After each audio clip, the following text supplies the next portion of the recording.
day mga ka-EA support to this video. Balik training na tayo at the same time.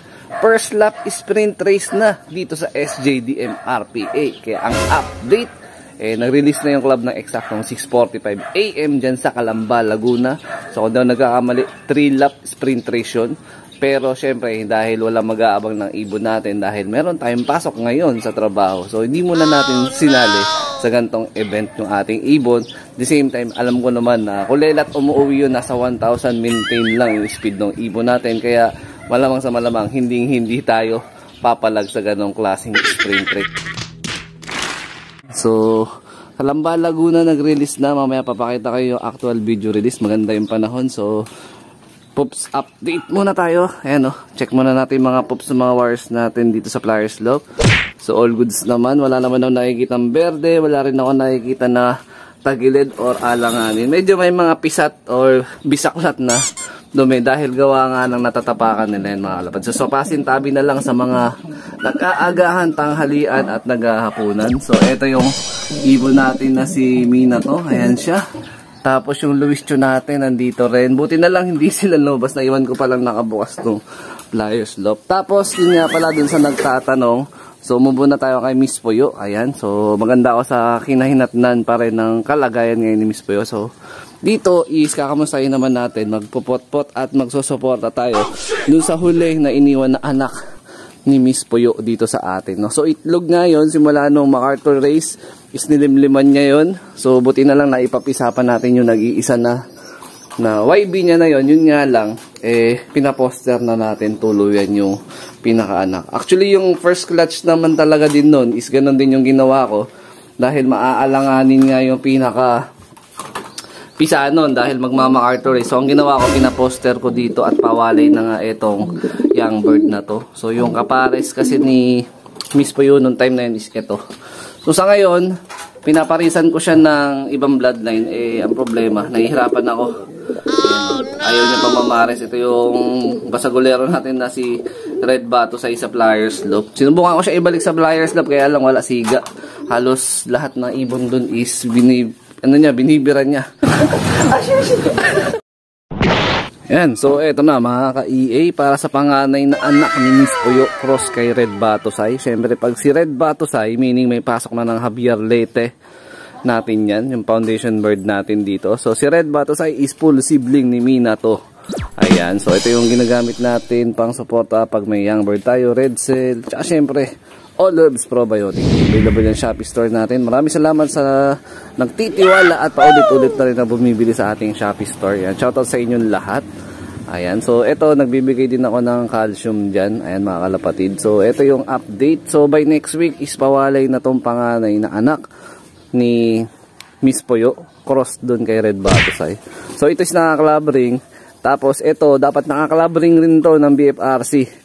Noong mga time na yun, hindi pa naglalabas na MacArthur band yung BFRC. Akala ko di sila kukuha. So, after a week, last week, nag-post sila na meron na palang available. Kaya napakuha ulit tayo ng club ring combine sa MacArthur ng season 14. So, dito, club ring yung sinukso ko dyan ng time kasi na yun. Medyo alanganin pa sa laki, alanganin sa liit yung paa. Pero sinuksukan ko na ng club ring to.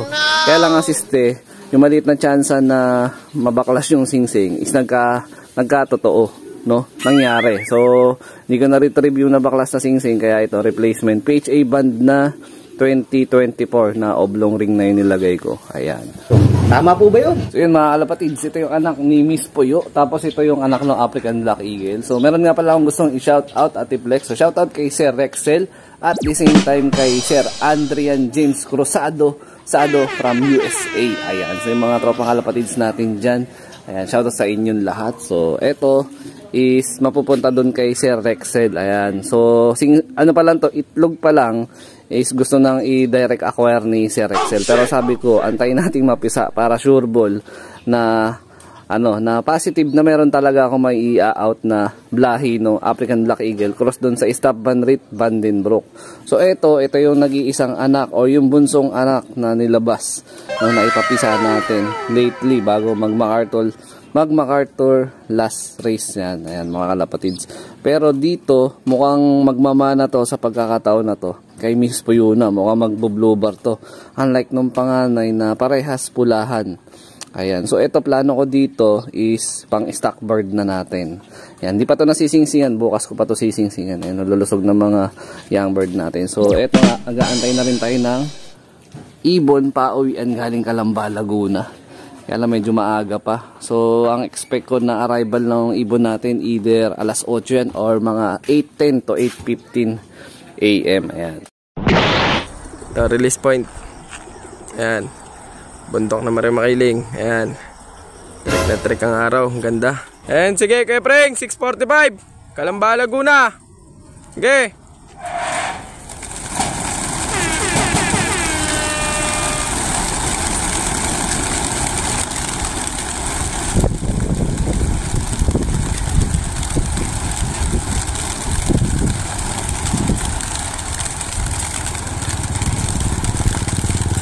Mga ibon natin, nag-iikutan ba? Ayan sila. A few moments later. Update tayo mga ka-EA. Grabe ang aga nito ni Natalia. Ito siya, oh, ngal-ngal pa. May ginagawa ako sa loob eh. Pinapainom ko ng antibiotic si Future Lady Panzer. Eh, nandito na pala to. So, time check of arrival niya is 7:56. So, 1 hour and 10 minutes yung nilipad niya pabalik dito sa atin. 71 kilometer air distance. Pasok na. Pasok, pasok. Mga suki. Ayaw ah. I-stickin natin. Pasok, pasok. Sayang oh. Ganda sana na speed nito. Mamaya kukompute natin manual. Ala. Kaya naman pala ayaw pumasok. Ako naman pala may kasalanan. Nakasara pala na to. Teka lang, sorry. Sorry. Ayan na, pasok na. Wait. Ako pala may kasalanan. Hindi ko pala nabuksan yung entrada. Pasok!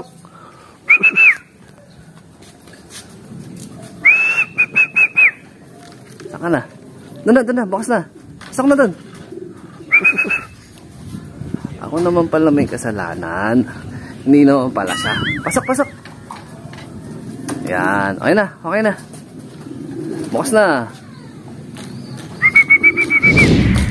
Yun, no? First dropper, as usual, lagi si Natalia. Ang problema, hindi ko natanggal yung plain water. Dapat ang pansalubong natin dito, All Herbs Probiotic na mayroong electrolyte. Pero mamaya na lang siguro. Papalitan ko na lang. Medyo bahagya, motivated si Natalia dahil nga dito kay Lady Mina to. Ayun siya, pinanagpare silang dalawa. Ayun, no? So, inaantay natin yung African Black Eagle na lang natin na si Venom. Update tayo mga ka-EA, time check 8:05, 10 minutes gap. Pero di ako sure kung kanina pa nandito si Venom. Ayun na siya, nandun sa may poste. Yung paboritong kublian nila pag dumadating galing karera. So isa yan sa problema pa natin sa ngayon dito sa dalawa na to. Ganon din naman yan si Natalia. Doon din yan lagi dumadapo pagkagaling ng training. Pero sana bago mag-derby o mismong derby, yun sana hindi na ganyan yung arrival nila. Rektahan na dapat dito sa loop. Ayun siya. Mo hindi pa siya ganun kapagod eh. Condition kasi ibon natin, no. Kaya yan. So yan, dito ko natatapusin yung video na to. Yan, shout out sa mga solid supporter natin dyan. Nagpakain na rin tayo dito. Ayan, may mga tira-tira na sila. Pangalawang batch na yan. Nung bago dumating si Natalia, nagpakain ako ng konti. So, nung dumating si Natalia, nagpakain ulit ako ng panibagong batch ng konti. So, ingat mga halapatids. Keep safe. God bless. Ayan, 2 out of 2 na tayo sa Calamba, Laguna training. Ayaw lang pumasok.